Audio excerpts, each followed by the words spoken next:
안녕하세요. 저는 독립영화 무비톡톡 영화로 보는 광주 대단지 진행을 맡은 시민제작단 박은희입니다. 네, 안녕하세요. 저는 영화를 비평하고 교육하는 임종우라고 합니다. 또 성남시의 청년이기도 하고요. 성남시를 만들어낸 광주대단지 민권운동을 아시나요? 올해로 광주대단지 민권운동 50주년을 맞은 해입니다.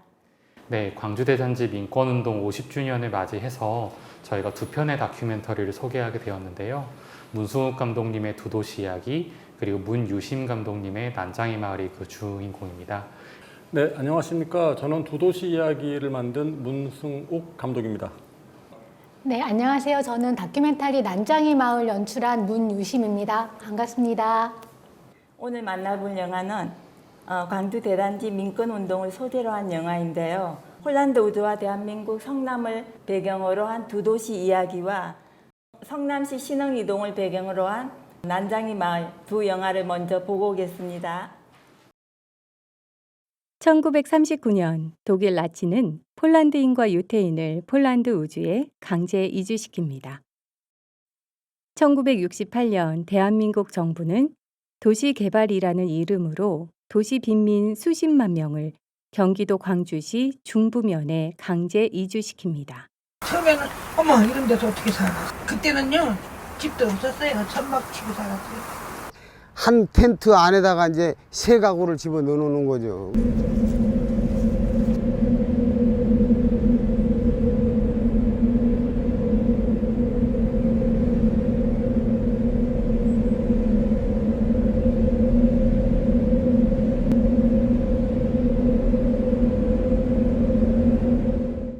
아무런 기반 시설도 없는 수용소 같은 이들의 생활은 이루 말할 수 없이 처참하였습니다.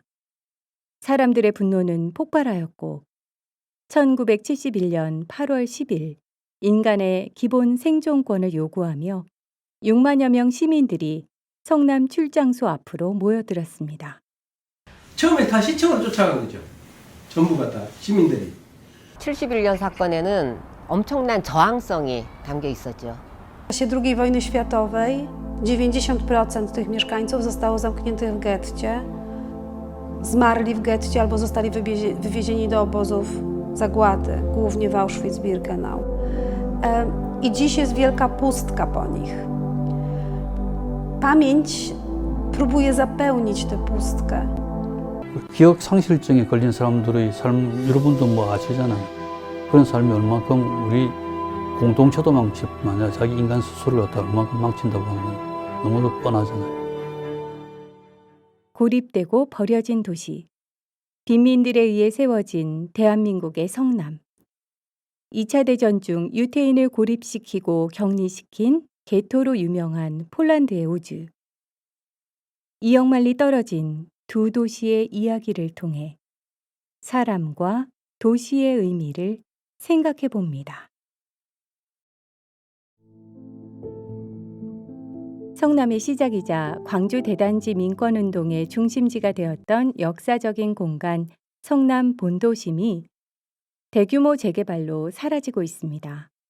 40년 넘게 살아온 신흥이동 주민들은 정든 집을 떠난다는 서운함과 아쉬움으로 만감이 교차합니다. 바둑판처럼 20평씩 나란히 줄지어 있는 신흥동의 풍경은 광주 대단지의 역사를 그대로 보여줍니다. 한국 최초의 인공도시 광주 대단지. 성남은 50년 전 서울의 철거민 문제를 해결하기 위해 급조된 광주 대단지에서 시작된 도시입니다. 그래서 여기다가 오이 심고 호박 심고 진짜 너무 여기서 행복하게 40여 년을 살았어. 눈물 날라 그러네. 그 가지 나 좀 따줘. 그러면 이제 또 어떤 데 던지기도 하고 이렇게. 집은 단순한 거주 공간이 아니라 신흥동 사람들에게는 기쁨과 슬픔을 함께한 가족 같은 공간입니다. 이들은 재개발로 정든 집을 떠났고 떠나야만 합니다. 2019년 새해가 밝으면서 이들의 정겨운 집들이 역사 속으로 허물어지고 있습니다. 슬픔과 기쁨, 한숨과 아쉬움을 함께 묻어버리면서 말이죠. 그때 벌어서 쓴 거다고 지금 거시하면 아주 억울해 죽겠어요 지금. 재개발하고. 거의 못 들어오는 분들이 많아요. 그분들은 다시 외곽으로 이제 나가시는 거죠. 그러니까 내가 그래서 진짜 그 애들이 키우려고 고생해갖고 울어요. 나도 눈물 나게. 집을 떠나는 이들의 모습에서 새로운 보금자리에 돌아올 수 없는 또 다른 철거민이 생겨나는 것은 아닌지, 역사가 되풀이되는 것이 아닌지 안타까울 따름입니다. 신흥동의 집들이 임종을 맞았습니다. 조용히 마치 존재하지도 않았던 것처럼 집들은 그렇게 지상에서 사라졌습니다.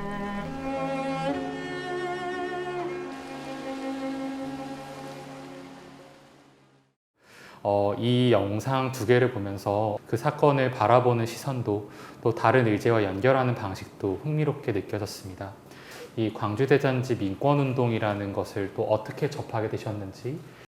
애초에 제가 다큐멘터리를 기획을 했을 때는 도시 재개발에 대한 다큐멘터리를 이제 해보고 싶다. 그래서 이제 어떤 걸 하면 좋을까 계속 소재를 탐색하고 있었어요. 그래서 그 한국에 말하자면 재개발의 그 원형이라고 할 수 있는 것이 있다. 광주 대단지는 선 입주 후 건설 방식으로 추진했습니다. 땅을 판 토지 개발 이득으로 신도시의 재원을 마련하기 위한 방안이었습니다. 그때 이제 우리나라 최초의 도시 빈민 투쟁이라고 하는 광주 대단지 사건이 일어났다더라. 그 성남 지역에 들어가면 그 흔적이 어떻게 남아있을까 궁금하기도 해서 일단 좀 취재를 먼저 시작을 했어요. 그러다가 기획을 조금 더 발전을 시켜서 지금의 난쟁이 마을이 만들어지게 됐습니다. 저는 한 5년 전부터 이제 건축에 관심이 많아가지고 이제 도시와 건축에 관한 다큐들을 준비를 하고 또 제작을 하고 있었는데 그 성남이 우리나라에서 그 다세대 주택 단지가 가장 크다는 걸 알게 됐습니다.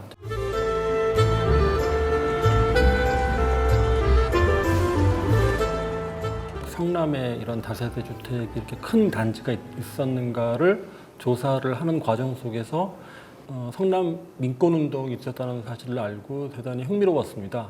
그래서 두 도시 이야기가 시작되었습니다. 두 편 다 다큐지만 다른 다큐인데요. 광주 대단지 민권운동을 다뤘는데 사람의 삶에다가 이제 조명을 둔 점이, 그리고 이 많은 그분들 섭외를 어떻게 하셨나? 저는 다큐멘터리의 가장 기본적인 이야기 구조는 뭐니 해도 사람의 얘기가 빠질 수 없다고 생각을 하고요. 아버님, 어머님 밥 차려드리고 밥 먹고 나는 정류장에 나가서 앉아 있었지, 혼자. 그리고 같이 들어와서 같이 밥 먹고.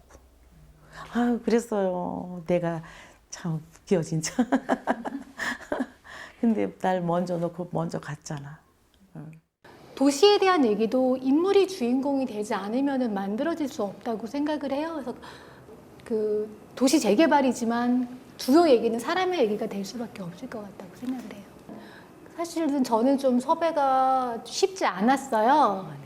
50년 전의 얘기라서 그 당시 얘기를 증언해 줄 수 있는 사람을 찾아야 되는데 처음에는 좀 맨땅에 헤딩하기 식으로 시작을 했어요. 누구를 찾아야 될지 모르고. 그러니까 좀 차근차근히 여기서 이제 뭐 A란 분을 만나면 그분이 또 B란 분을 한 10명을 소개를 해주시고 그 사슬 엮이듯이 네, 그렇게 해서 소개를 받았던 것 같아요.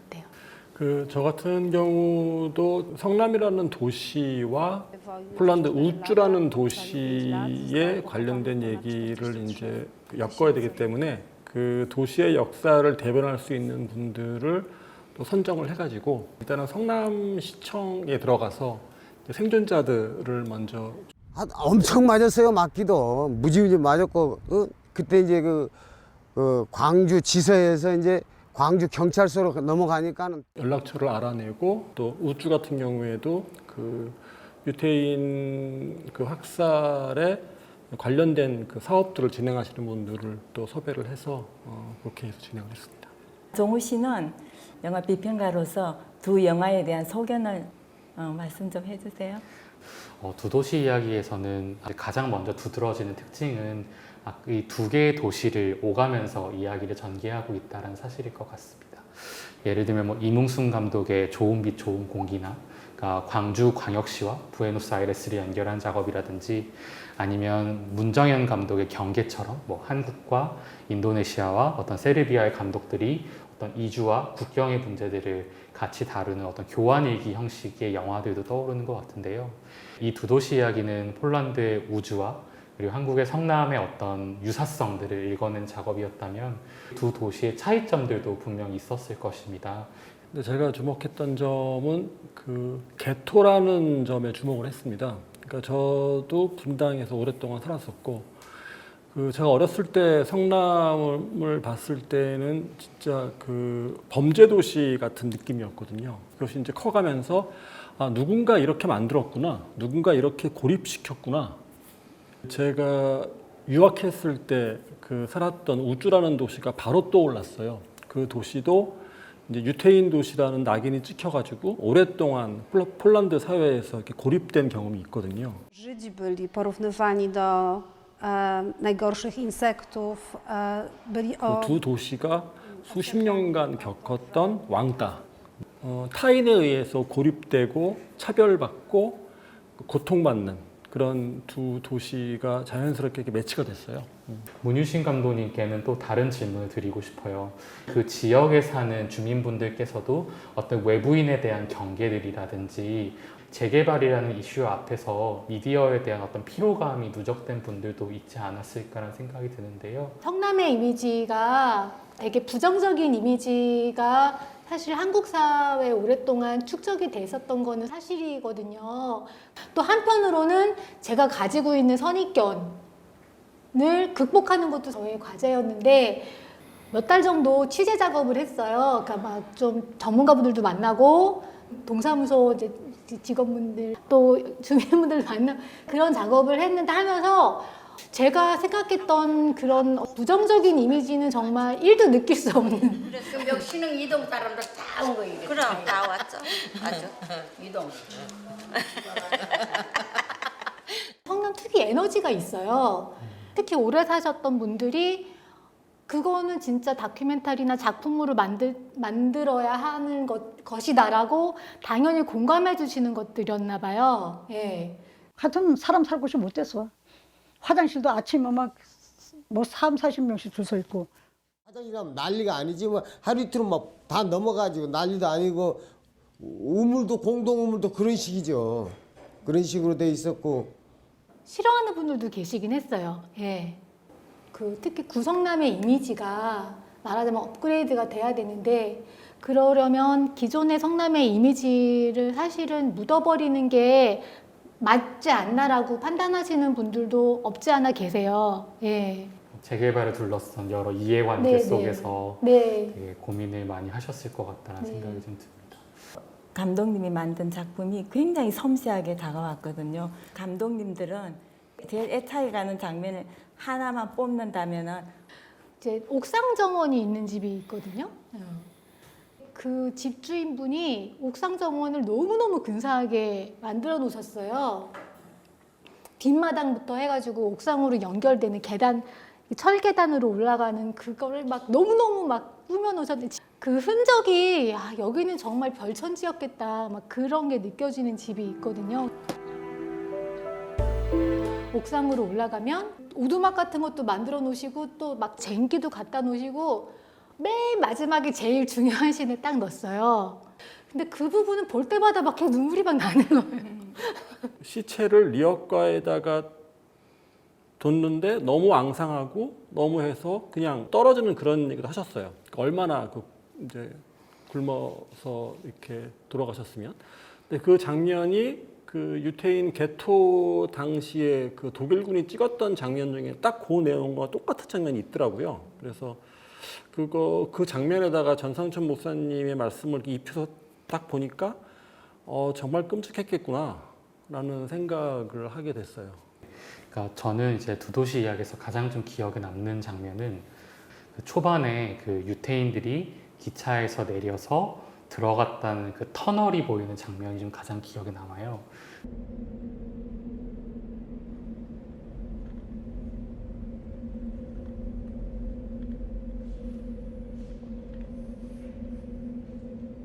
근데 그 터널을 봤을 때 그 어떤 슬픔의 크기를 이렇게 이미지로 볼 수 있는 어떤 순간들이어서 저한테는 그 순간이 좀 가장 기억에 남았던 것 같아요. 영화를 만드시면서 인권운동은 어떤 사람들에게 어떻게 다가갔으면 좋을지요? 그러니까 젊은 사람들은 잘 모르고 그거를 경험하셨던 분들은 잊고 싶어 하시고 그 다음에 어느 누구도 나서서 그거를 기록하거나 정리하거나 하지 않았기 때문에 사실은 이제 소문과 그 지금 생존해 계신 분의 아련한 기억과 그 다음에 이거를 어떻게 하든지 그 어떤 역사적인 사건으로 만들고자 하는 소수의 그 정치인들의 노력밖에 없거든요. 박물관장이 했던 말 중에 가장 감명 깊은 거는 그들은 지금 다 사라졌습니다. Pamięć próbuje zapełnić tę pustkę. Opowiadamy historię sprzed wojny, ale opowiadamy też historię, co przytrafiło się, co się 그러니까 stało. 2차 대전 전까지 이 우주라는 도시가 300년의 역사를 가지고 있는 도시인데 250년을 함께 우리와 살았던 사람들이 지금은 아무도 없습니다. 근데 그들을 빼고 우리 도시를 얘기할 수 없기 때문에 그들이 여기 없지만 그들을 기억하고자 이 박물관을 만들었습니다. 그랬거든요. 근데 우리는 다행히 아직 많은 분들이 생존해 있잖아요. 우리는 어떤 면에서는 그 상처를 지금 그분들이 돌아가시기 전에 더 좀 정교하게 해서 이 역사적인 사건이 잊혀지지 않도록 그렇게 좀 만들어야 되지 않나? 문유신 감독님께서는 이 난장이 마을이 또 어떤 분들에게 좀 가닿았으면 좋겠는지. 제가 아파트에 사는데요. 나는 왜 이 아파트가 지어지기 전에 살던 사람들에 대한 생각을 나는 한 번도 한 적이 없지? 이런 생각이 어느 날 불현듯 들었어요. 다큐멘터리 만들 때 항상 생각을 한 게 이 다큐멘터리는 적어도 내가 사는 이곳에 누군가 살았던 곳이다라는 거를 적어도 한 번씩 생각할 수 있는 그런 다큐멘터리면 좋겠다. 그것만이라도 해주면 좋겠다는 생각을 했어요. 이 영화를 상영하게 된다면 누구한테 가야 될까라는 질문을 떠올려 봤는데요. 이 도시에서 계속 살아갈 청소년들 혹은 청년들에게 보여주면 좋겠다라는 생각도 들었고, 그리고 여기 이제 본 도심이 재개발되면서 또 새롭게 이주해서 오시는 분들이 있잖아요. 그런 분들이 꼭 좀 보셨으면 좋겠습니다. 네, 참고로 문수욱 감독님의 두 도시 이야기는요, 10월 22일 성남 독립영화제작지원작 시사회에서 만나실 수 있고요. 난장이 마을은 상영과 관람을 희망하시면 공동체 상영을 통해서 성남 미디어 센터에 문의해 주시면 다시 만날 수 있는 기회가 가까운 미래에 오지 않을까 싶습니다. 이제 마지막으로 감독님들 인사 한번 듣고 저희도 인사로 마감하겠습니다. 저도 스스로도 제 작품도 다시 보게 되는, 다시 생각하는 기회가 돼서 되게 좋은 시간이었습니다. 감사합니다.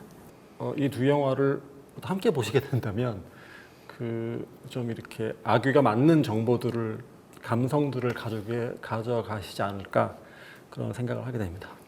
이렇게 두 편의 영화 그리고 두 분의 감독님과 이야기를 나누니까 우리가 해야 될 게 무엇일까 조금 더 선명해진다고 해야 될까요? 저는 그러한 시간들이었던 것 같습니다. 두 편의 영화를 만났던 건 정말 감사드리고요. 바쁘신 와중에도 감독님들 여기 출연해 주셔서 감사합니다. 네. 감사합니다. 감사합니다.